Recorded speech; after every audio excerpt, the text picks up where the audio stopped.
अभंगाद्वारे माझी जगद्गुरु तुकोबाराय तुम्हाला मला प्रत्येक सामान्य जनाला उपदेश करतात आणि उपदेश करून तुकोबाराय हेच म्हणतात की कुठल्याही माणसाच्या जीवनामध्ये कुठलाही भोग हा त्या माणसाच्या संचित कर्माशिवाय त्याच्या जीवनामध्ये घडत नाही. संचित कर्म म्हणजे काय तर मागच्या जन्माचं साचून ठेवलेलं कर्म. संत महात्मे म्हणतात मनुष्य या मृत्यू लोकामध्ये जन्माला आला. माणसाच्या जन्माला कारण 3 आहेत. पहिलं म्हणजे जन्माला कारण आपलं कर्म, दुसरा म्हणजे जन्माला कारण आपली वासना आणि तिसरं म्हणजे जन्माला कारण आपण केलेलं पाप. आता जन्माला पहिलं कारण आहे ते म्हणजे आपलं कर्म. मागच्या जन्मातलं उरलंय ते ही सुख दुःखी फळावे. ते सुखरूपी फळ असेल वा दुःखरूपी असेल आणि तया ते भोगवया यावे. देहा एका एकट्या देहाला मात्र ते सगळं कर्म भोगायचे. संत महात्मे म्हणतात कर्म नावाची गोष्ट अजूनपर्यंत कुणाला चुकली नाही.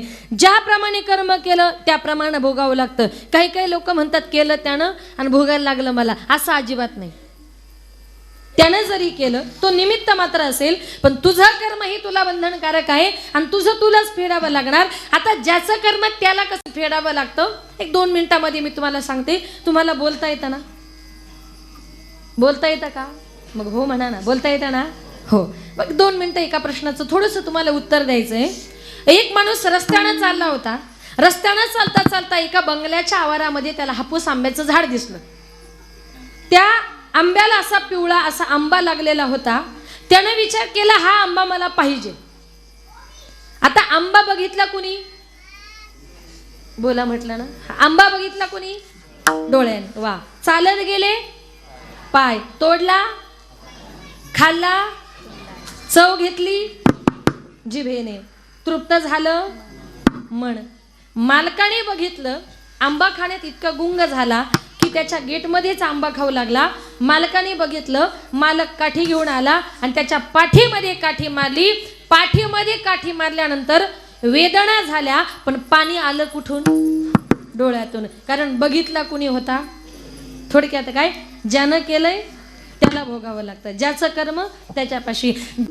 ज्ञानोबाराय म्हणतात मरते समय तुमची वासना ज्या गोष्टीमध्ये गुंतून पडली तिथेच माणसाला पुढचा जन्म मिळतो. मरते समय देवाचं नाव घ्या, देवाच्या चरणाजवळ जाल. मग तुमच्या माझ्या देहामध्ये जी वासना आहे ती वासना कशी आहे? माझ्या नाथ बाबांनी गोड वर्णन केले. एकनाथ महाराज म्हणतात तुमच्या माझ्या देहामध्ये जी वासना आहे ती वासना कशी आहे? वासना ओढाळ गाय. ओढाळ गाय माहिती आहे तुम्हाला? तिला कुणीच मालक नसतो. एखाद्या शेतकऱ्याचं हिरवगार पीक दिसलं की ती त्या पिकावर जाते. मालकाने बघितलं की मालक तिला हकलतो.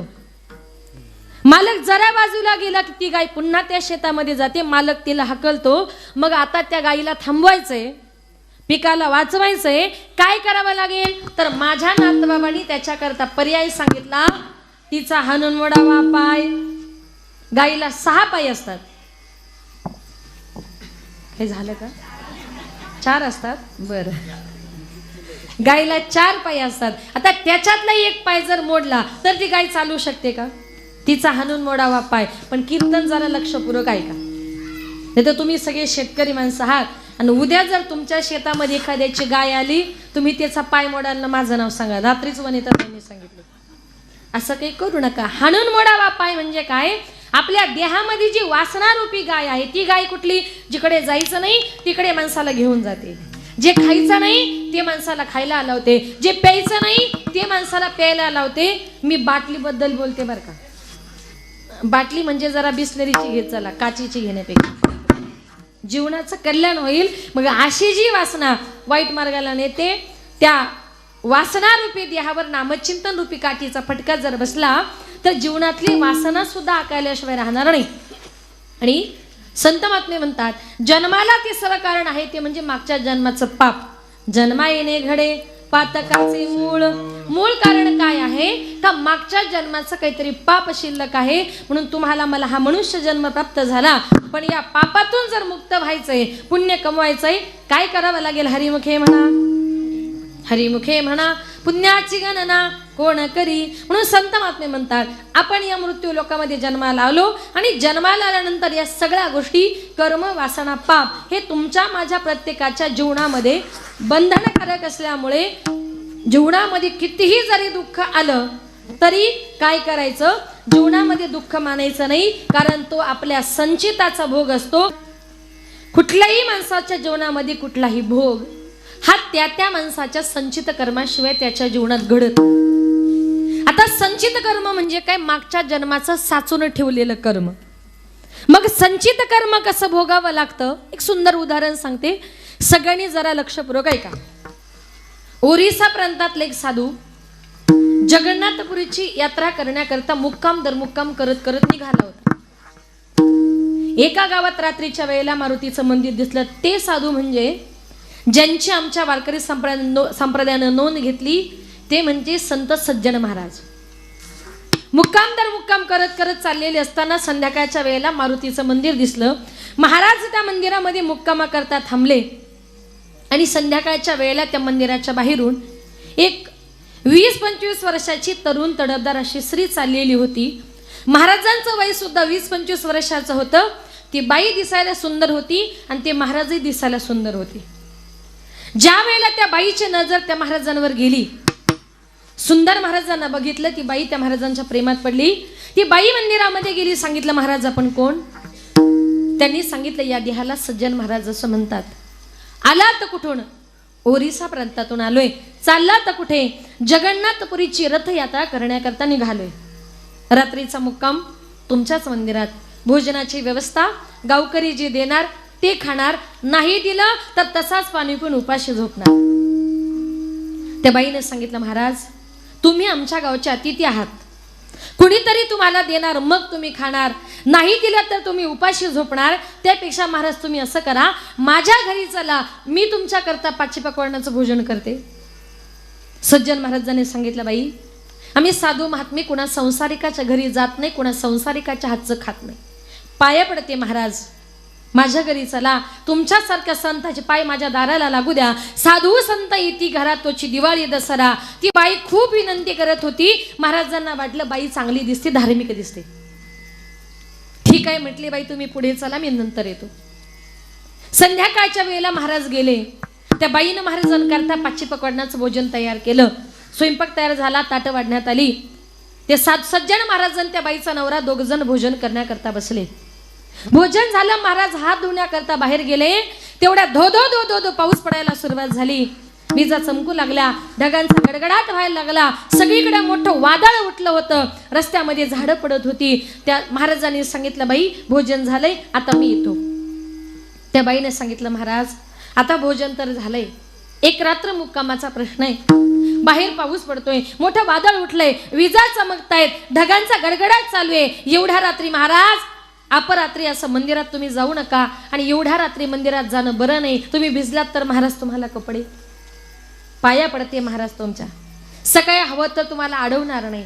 तुम्हाला वाटेल तेव्हा तुम्ही निघून जा, पण आजची रात्र महाराज मी तुम्हाला जाऊ देणार नाही. ती बाई खूप विनंती करत होती. पाऊस इतका पडत होता का महाराजांचा सुद्धा नाविलाज झाला होता. सज्जन महाराज त्या बाईच्या घरी मुक्कामा करता थांबले. रात्री 2-2:30च्या सुमारास आपला पती गाढ झोपलेला बघितला. ती बाई उठली, सज्जन महाराजांच्या रूम मध्ये गेली, महाराजांच्या अंगाला स्पर्श केला आणि सांगितलं उठा महाराज. त्या महाराजांनी सांगितलं बाई रात्री बेरात्री एखाद्या परपुरुषाच्या अंगाला स्पर्श करताना लाज वाटत नाही का तुम्हाला? तिने सांगितलं महाराज त्याच्यामध्ये लाज कसली, याच्याकरता तर तुम्हाला ठेवून घेतलंय. सज्जन महाराजांनी सांगितलं बाई तुम्हाला तुमच्या पतीची भीती वाटत नाही का? ती म्हटली महाराज तुम्हाला माझ्या नवऱ्याची भीती वाटते का? घरामध्ये पळत गेली, धारधार अशी कुऱ्हाड घेतली, तीच कुऱ्हाड आपल्या नवऱ्याच्या डोक्यात टाकली आणि एका क्षणात त्या बाईने आपल्या नवऱ्याचा खून केला. सज्जन महाराज हा सगळा प्रकार बघत होते. एक स्त्री आपल्या पतीचा जर खून करू शकते, आता ही माझं काय करेल मी सांगू शकत नाही. महाराजांनी आपला जीव मुठीमध्ये धरला, खिडकीतून उडी मारली आणि जीवाच्या आगंताने महाराज पळत सुटले. त्या बाईने विचार केला ज्या महाराजाकरता नवऱ्याला मारलं तो महाराजच पळाला, काय फायदा? आणि उद्या जर महाराज गावामध्ये गेले, गावातल्या लोकांना सांगितलं हिने याच्या नवऱ्याला मारलं, मला हे सगळं सोडून उद्या जेलमध्ये जावं लागेल. त्या बाईनं डाव पलटला. ती बाई बाहेर पळत आली, धावा पळा वाचवा, सगळी गावकरी मंडळी आली. काय झालं बाई?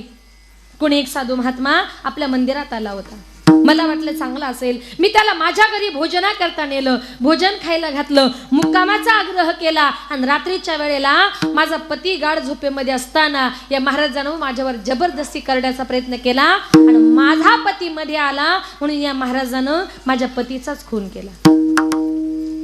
खून कुणी केला होता? तिनेच. पण आळा आणला महाराजांवर. हे ऐकून गावकऱ्यांच्या तळपायाच्या मस्तकामध्ये गेली. सगळे गावकरी महाराजांच्या पाठीमागे पळू लागले. सगळा गाव पळत होता. एकटे महाराज काय करणार होते हो? गावाच्या बाहेर सज्जन महाराजांना पकडलं, धरून बांधून मारुतीच्या मंदिरासमोर आणलं. त्या बाईला सुद्धा आणलं आणि गावकऱ्यांनी सांगितलं, बाई तुम्ही सांगा या महाराजाला मारू का जिवंत सोडू? त्या बाईने सांगितलं, त्याला मारूही नका आणि त्याला जिवंतही सोडू नका. बाई तुम्ही सांगा काय करू? त्या बाईने सांगितलं, गावकऱ्यांनो, ज्या हाताने या महाराजानं माझी आबरू लुटली, ज्या हाताने या महाराजानं माझ्या पतीचा खून केला, त्या महाराजांचे दोन्ही हात तोडून टाका. सगळ्या गावकऱ्यांच्या समोर सज्जन महाराजांचे 2 हात तोडण्यात आले. 2 हात तोडले, शिक्षा झाली म्हणून गावकऱ्यांनी महाराजांना सोडून दिलं. सज्जन महाराज रडत रडत जगन्नाथपुरीला जाऊन पोचले. जगन्नाथाच्या चरणात आपलं मस्तक टेकवलं, हंबरडा फोडला. जगन्नाथा, अरे अशी माझी काय चुकी झाली? जन्माला आल्यापासून स्त्री कशाला म्हणतात? स्त्रीचा विषयाचा स्पर्श सुद्धा माझ्या मनाला कधी झाला नाही.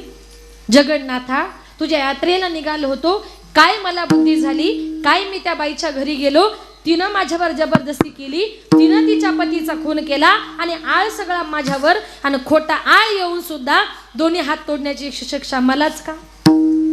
जगन्नाथा, मी असं काय केलं होतं का ज्याच्यामुळे माझे 2 हात तुटले गेले?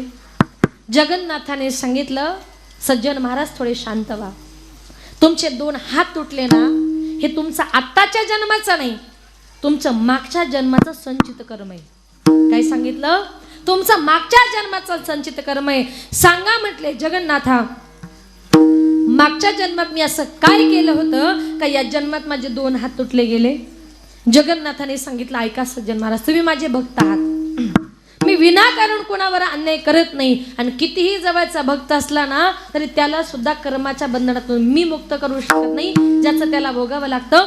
ऐका सज्जन महाराज, मागच्या जन्मात तुम्ही एक संन्यासी साधू होते. ज्या बाईच्या घरी तुम्ही मुक्काम आला होतात ना, ती बाई मागच्या जन्मात एक गाय होती आणि तिचा पती मागच्या जन्मात एक कसाई होता. एक दिवस तो कसाई त्या गायीला रस्त्याने घेऊन चाललेला असताना चौकाच्या ठिकाणी ती गाय त्या कसाईच्या हातून सुटली. त्याला समजेना कुठे गेली. तुम्ही तिथून चालले होते आणि त्या कसायाने विचारलं, महाराज माझी गाय इथून पळताना बघितली का? तुम्ही उजव्या हाताचा संकेत केला. सांगितलं, हो, तुमची गाय या दिशेला गेली. त्या गायीला सुद्धा समजलं का या महाराजांनीच माझा पत्ता सांगितला. महाराजांनी पत्ता सांगितल्यामुळे कसायानं तिला नेली, कत्तलखान्यात नेली. पण तिची कत्तल करायच्या वेळेला त्या गायीनं मनातल्या मनात विचार केला की साधू महाराज, तुम्ही माझा पत्ता सांगितला ना, या जन्मात तर शक्य होणार नाही, या जन्मात मी तुमच्या अगोदर मरणार आहे, पण पुढच्या जन्मात तरी तुमचा काटा काढल्याशिवाय राहणार नाही. मग मागच्या जन्मामध्ये त्या कसायानं तिला कत्तलखान्यात कापल्यामुळे या जन्मामध्ये तोच कसाई तिचा पती झाला, आणि मागच्या जन्मात त्यानं तिला कत्तलखान्यात कापल्यामुळे या जन्मामध्ये तिनं त्याला कुऱ्हाडीने तोडलं. दोघांमध्ये माझी चुकी काय? दोघांमध्ये तुमची चुकी एकच, हिंदू धर्मामध्ये गोमाता पवित्र मानतात. त्या दिवशी कदाचित महाराज तुम्ही जर तुमच्या एका हाताने गाय दाखवली नसती तर कदाचित त्या गायीचा जीव वाचला असता.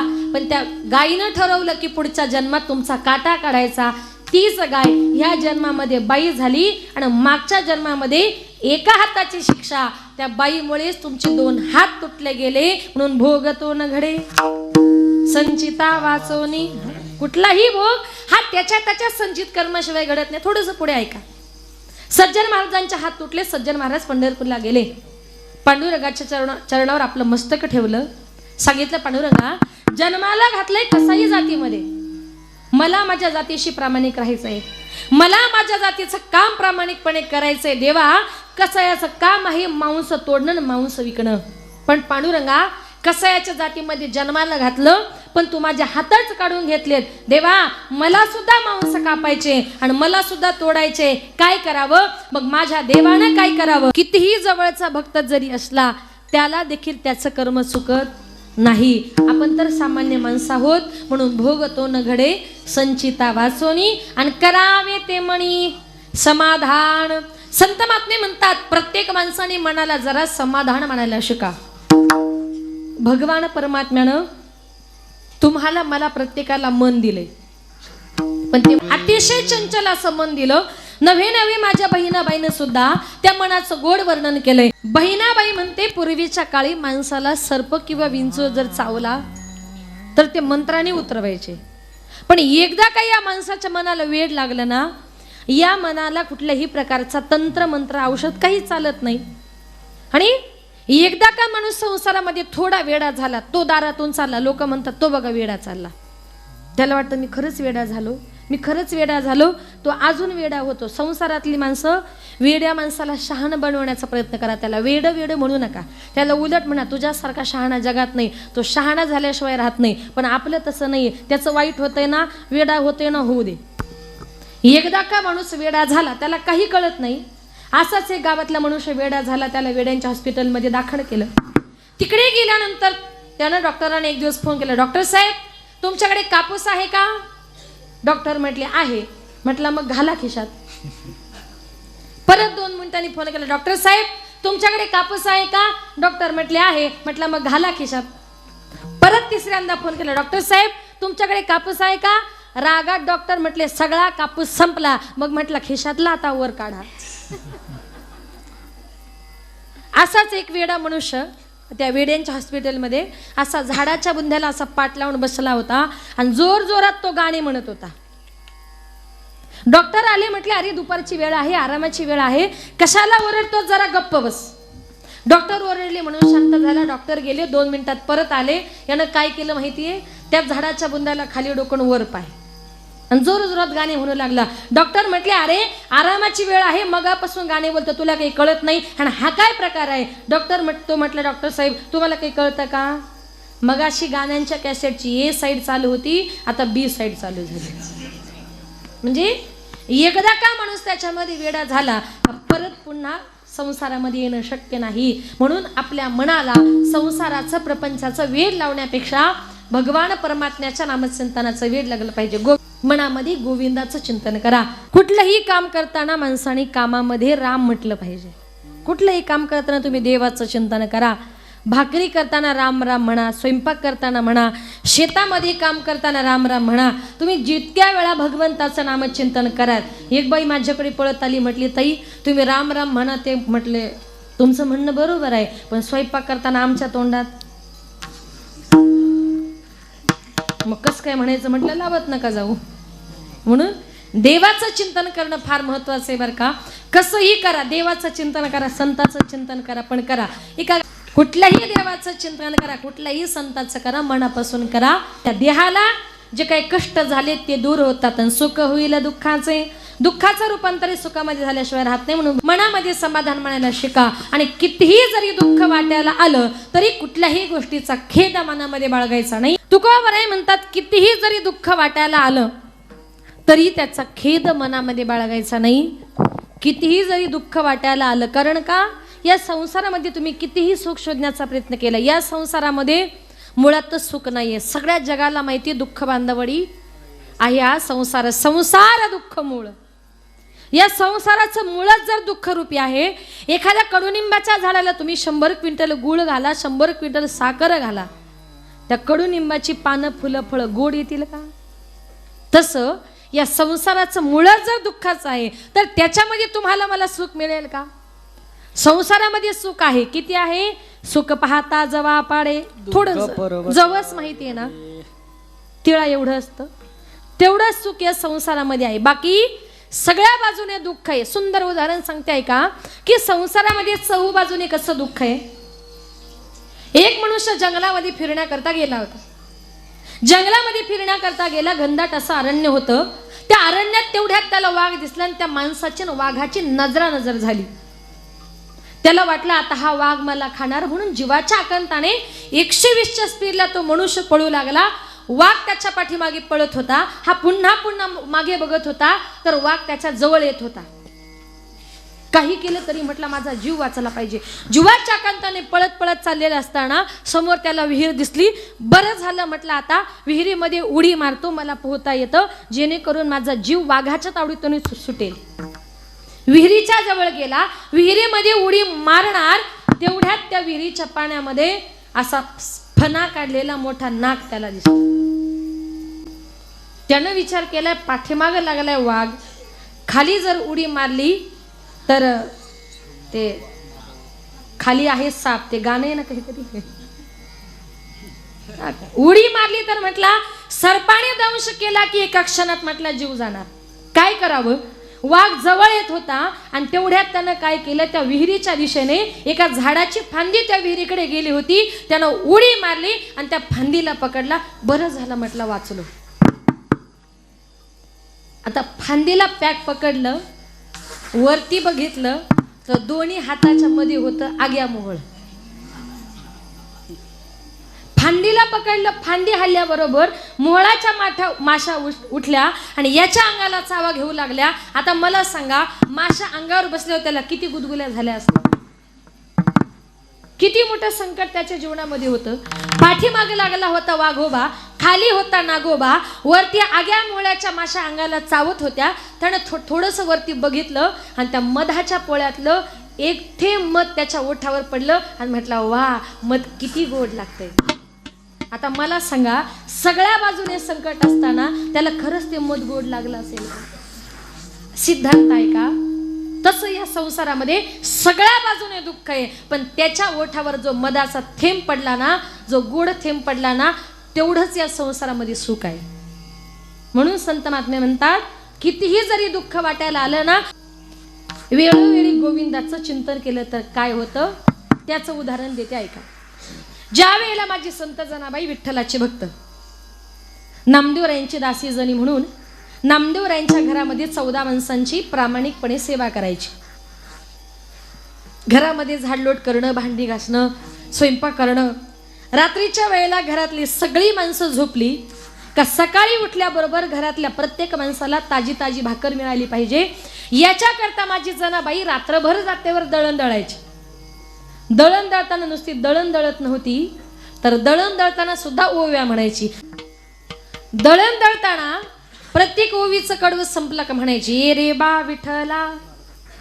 विठ्ठलाला सुद्धा साकडं पडायचं की अरे जणी दिवसभर कामं करून दमते, रात्रीच्या वेळेला बिचारी एकटीच रात्रभर जात्यावर दळण दळते, मग त्याच्याकरता ती मला ये म्हणते, मग मलाही जनाबाई करता गेलं पाहिजे. म्हणून देवानं काय करावं, जनाबाई जात्यावर दळण दळायला बसली का देवानंही यावं आणि जनाबाईला जात्यावर दळण दळू लागावं. दळण दळावे, ओव्या म्हणाव्या, छान गप्पा माराव्या. एक दिवस दळण खूप होतं, देवाला खूप घाम आला. देवाला घाम आला म्हणून देवानं गळ्यातले दागिने काढले आणि जनाबाईच्या मांडीखाली ठेवले. छान दोघं जण दळण दळतायत, गप्पा मारतायत.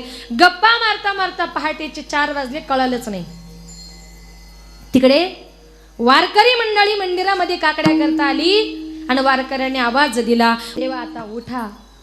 उठा म्हटल्याबरोबर देवाची गडबड झाली. अरे 4 वाजले, वारकरी मंडळी मंदिरात आली. आता जोपर्यंत वारकरी मंडळी गरुड खांबापर्यंत आहे तोपर्यंत ठीक आहे.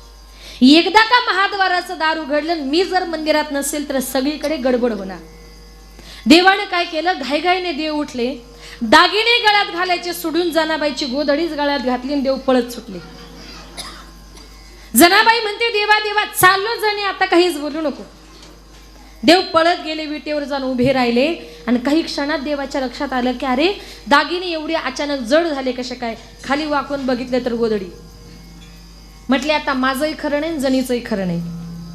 पुजारी मंडळी दार उघडणार, देवानं गळ्यातली गोधडी काढली, बाजूला फेकली. वारकरी मंडळींनी दार उघडलं, बघतो तर काय, एकाचं लक्ष गेलं देवाच्या गळ्याकडे. देवाच्या गळ्यात एकही दागिना नव्हता. चोरी झाली, चोरी झाली, सगळीकडे आरडाओरडा झाला. एका पुजाऱ्याने बघितलं, गोधडी बाजूला पडली. सांगितलं, हे बघा, नक्की कुणीतरी चोर मंदिरामध्ये आला, दागिने सापडले, गोधडी टाकून निघून गेला. ही गोधडी कोणाची आहे? सगळ्या पंढरपुरातून फिरवली तर एका बाईनं सांगितलं 100% जनाबाईची आहे. जनाबाईच्या रूमची झडती घेतली तर जनाबाईच्या रूम मध्ये देवाचे सगळे दागिने सापडले. जनाबाईने विठ्ठलाची चोरी केली. तिथल्या राजानं फरमान सोडले, जा आणि जनाबाई करता चंद्रभागेच्या वाळवंटामध्ये सुळ रोवा आणि जनाबाईला सुळावर द्या. जनाबाई करता चंद्रभागेच्या वाळवंटामध्ये सुळ रोवण्यात आला. धरून बांधून जनाबाईला सुळाकडे चालवलं होतं. कितीही चांगला मनुष्य असला तरी गाव तिथे विरोधक असतातच. जनाबाईच्या विरोधातल्या बायका त्यांना बोलायला चान्स भेटला. त्या म्हणतात, जने लाज वाटत नाही तुला? विठ्ठल विठ्ठल म्हणते, तुझ्या गौऱ्या विठ्ठल विठ्ठल म्हणतात असं म्हणते, आणि रात्रीच्या वेळेला त्याच विठ्ठलाच्या चोऱ्या करते. जने लाज कुठं सोडली ग? जनाबाई मनातल्या मनात विठ्ठलाला म्हणते, विठ्ठला या बायका काय काय बोलतात माझ्या कानाने मला ऐकवत नाही, त्यांचे शब्द मला ऐकवत नाही, पण देवा या बायका मला वाईट बोलतात ना, याच्यामध्ये चूक माझी नाही रे. तू स्वतःहून माझ्या घरी आलास, तुझे दागिने तू विसरून गेलास आणि माझी गोदडी तू घेऊन गेलास, याच्यामध्ये माझी चुकी काय रे विठ्ठला? जनाबाई मनातल्या मनात विठ्ठलाला म्हणते, तुझे दागिने तू विसरून गेलास, माझी गोदडी तू घेऊन गेलास, विठ्ठला आता माझं काय करायचं हे सगळं तुझ्या हातात. जनाबाईला चंद्रभागेच्या वाळवंटामध्ये नेलं. जनाबाईला सुळावर चढवलं. तोच काय प्रकार झाला, चमत्कार घडला. 16 चेत्या झाले, पाणी पाणी. सुळातून पांडुरंग परमात्मा प्रगट झाले. जनाबाई पळत गेली, रडू लागली. विठ्ठलाचे पाय धरले, देवानं धरलं, उभं केलं. जणी रडू नकोस, तू माझी भक्त आहेस. तुझ्यावर इतका मोठा चोरीचा आळा आला, सुळावर देण्यापर्यंतची शिक्षा तुझ्यावर आली. तू सुळावर चढायला तयार झाली, पण माझं नाव तू कोणाला सांगितलं नाही. तिथे जर आपल्यातली कोणी जना असती ना, ती पटकन म्हटली असती, मी नव्हते गेले, देवच माझ्या घरी आला, म्हटली असते की नाही? पण जणे एवढं मोठं संकट तुझ्यावर आलं, पण कोणालाही तू माझं नाव न सांगता मनातल्या मनात तू माझं चिंतन करत राहिल्यामुळे मला तुझ्यावरचं संकट दूर करावं लागलं. या जनाबाईकडून आपल्याला एकच शिकायचंय, कितीही जरी दुःख वाट्याला आलं तरी मनातल्या मनात काय करायचंय, मनामध्ये जर गोविंदाचं चिंतन केलं तर संत महात्मे म्हणतात, तुमचा माझा प्रत्येकाचा उद्धार 100%. लाख मोलाचा नरदेह भगवान परमात्म्याने तुम्हाला मला दिलाय. पण संत महात्मे म्हणतात, हे सगळं आपल्या वाट्याला आल्यानंतर काही काही माणसं सहज पटकन दुसऱ्याला दोष देतात. पटकन एखाद्याकडे बोट करतात आणि म्हणतात, त्याच्यामुळे माझं वाईट झालं, त्याच्यामुळे माझा अपमान झाला. पण माझे तुकोबर आहे उपदेश करतात, एखाद्याने तुमचा अपमान केला आणि एखाद्याने तुमचं वाटोळ जरी केलं तरी कुणाला दोष द्यायचा नाही, कुणावर रुसायचं नाही. बरोबर आहे म्हणतात, जीवन जगताना याच्यावर त्याच्यावर रुसायचं नाही. काही काही बायका जर लग्नाला गेल्या काय म्हणतात, तिला साडी दिली मला नाही दिली, तेव्हा हिन बहिणी काही चांगले पायच नाही धुतले. आयुष्यभर रुसतात, आयुष्यभर रुसवे फुगे ठेवतात. अजिबात जीवन जगताना कुणावर रुसायचं नाही. तुमचं माझं पालन पोषण करणारा भगवंत आहे. या जगामध्ये आपलं पालन पोषण करणारा भगवान परमात्मा आहे. म्हणून काय रुसायचंय, काय फुगायचंय, मनातलं दुःख भगवंताला सांगा. दुःख अशा व्यक्तीला सांगा की आपल्याला दुःख झाल्यानंतर समोरच्या व्यक्तीला दुःख वाटलं पाहिजे. काही काही बायकांना सवय असते बघा, घरामध्ये कोणाशी जर भांडण झाली लगेच शेजारणी का जातात, तिला सांगतात सासू अशी बोलली, सासरा तसा बोलला, नवरा असा बोलला. ती तोंडावर म्हणते तुझ्या घरातले माणसं खूप वाईट आहेत. पण एकदा का आपली पाठ फिरली, आपण बाहेर आलो का ती म्हणती बरं झालं, तुला असंच पाहिजे. मनातलं दुःख अशा व्यक्तीला सांगा. तुम्हाला एखादं दुःख झालंय ना, अजिबात कोणाला सांगायचं जायचं नाही. प्रत्येकाच्या घरामध्ये देवघर आहे, देवघरात जा, देवघराचं दार पॅक बंद करा. तुम्हाला काय रडायचंय, काय बोलायचंय, त्या देवाला सांगा. तुमच्या मनातलं दुःख जर तुम्ही देवाला सांगितलं ना, माझा भगवान परमात्मा मनातलं दुःख सुद्धा दूर करतो. या जगामध्ये तुम्हाला चिंतन करायचे मनापासून भगवान परमात्म्याचं करा. महिला मंडळ, पुरुष मंडळ, तुम्ही कधी करणी शब्द ऐकलाय का? ऐकला का? तुमच्याकडे करतात का? नाही ना. नाहीतर एका गावात कीर्तनाला गेले आणि अशी ती बाई जरा भाविक होती. मला म्हटली, ताई ती बाई समोरून आली ना, तिच्याशी बोलू नका. म्हटलं का? म्हटली तिला करणी येते, ती तुमचा आवाज गायब करेल. म्हटलं या जगामध्ये असं कुणाला काही येत नाही. आणि असं जर कुणाला काही येत असतं ना, तर भारताच्या सीमारेषेवर जवान उभे करण्याची गरज नव्हती हो. अशा आपल्या पुण्यातल्या अशा 2-4 बायका नेल्या असत्या, तिथे सीमेवर उभ्या केल्या असत्या आणि त्या म्हटल्या असत्या पाकिस्तानचं वाटोळं होऊ दे, झालं असतं की नाही? हरी हरी असं भगवान परमात्म्याचं नामचिंतन करा. कुठल्याही प्रकारची अडी अडचण तुमच्या जीवनामध्ये येणार नाही. आणि कार्यक्रमाची वेळ ही संपत आली आहे, जास्त वेळ घेणार नाही. शेवटच्या काही मिनिटांमध्ये थोडंसं आई वडिलांविषयी बोलते. या विश्वामध्ये आई बापासारखं श्रेष्ठ दैवत नाही. जिवंतपणी माणसाला आई बापाची किंमत कळत नाही. एकदा का आपले माईबाप या जगातून या विश्वातून निघून गेले नंतर कितीही रडलं फायदा होणार नाही. ज्या वेळेला आपले माईबाप हे जग हे विश्व सोडून जातात, आपलं घरदार सोडून जातात, त्यावेळी ते कुठे गेलेले असतात. एकदा काय माईबाप या जगातून या विश्वातून निघून गेले, श्रद्धांजली वाहताना आपण देवाला म्हणतो, देवा माझ्या आईला माझ्या बापाला मोक्षपदाला नाही. जिवंतपणी आपलं माईबाप हे सगळ्यात महत्त्वाचं दैवत असतं. आज या परिवारातून एकदा का आपला बाप निघून गेला ना, तो बाप म्हणजे आपल्या परिवारामध्ये कसा असतो आणि तो गेल्यानंतर किती दुःख होतं.